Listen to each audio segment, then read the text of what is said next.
Like, I thought we got worse in possession with those substitutions. And I think the crazy thing is, on the face of those substitutions, I expected us to be worse in possession, which I thought was the most puzzling thing. See, I honestly, like, as I was watching, as the subs are lining up, I didn't have a huge issue with it, aside from maybe, like, I was hoping like we would see Chiesa personally. I figure like these are games where he can get more minutes and stuff. But I mean, first of all, Jota comes out, Gakpo comes in. This is the 60th minute. And Galdi, like you were saying, Jota was not doing a whole lot of anything. So I just don't have a problem with that. There is no Nunez to come in the middle. So it kind of made sense to shift Diaz to the middle, put Gakpo on the left. I personally, I'm going to ask you, but I didn't have a huge issue with that. And then Costa's coming out. I mean, I don't care if I'm coming in. That's you were rooting for that. You were rooting for that during the pre-match warm-up. You were rooting for a hamstring injury. Don't you freaking even admit anything else. I don't have a problem with that either. Like, okay, let's start with the 60th minute. Because honestly, I look at these substitutions and I didn't have a problem with any of them as they were happening. So I honestly, personally, I didn't get the criticism. Go ahead. As they were happening, I don't know that I had a problem with it because they were what I expected, because this manager has kind of shown, to my comment earlier about like, hey, Chiesa, if these two guys are on the bench, you won't complain.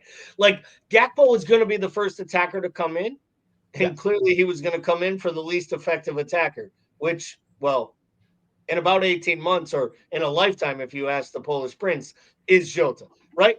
Like, he was pitiful, by the way. I wasn't even sure he was playing.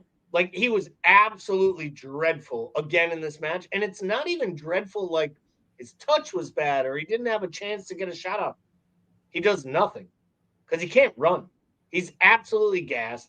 And I know there are people that the Jota lovers are like, he's hurt, he's still injured, he's not fit.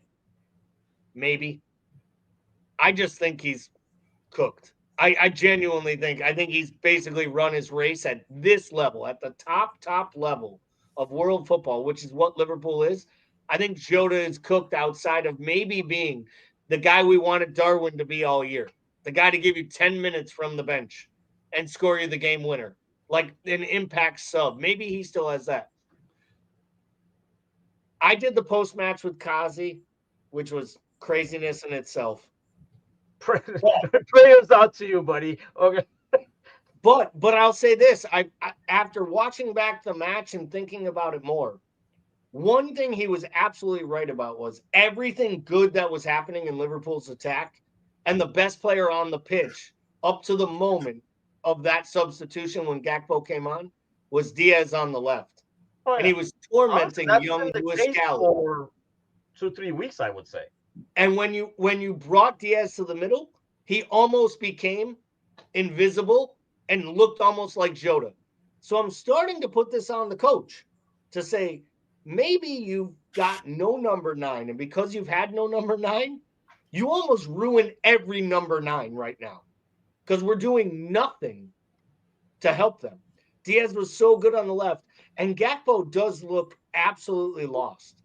Like, he looks like the Gakpo last year that folks were like talking about in the Chelsea match, just moping around the field, looking discontent. Because I just feel like if he isn't feeling it, it doesn't work. So I think the manager did the subs he had to do.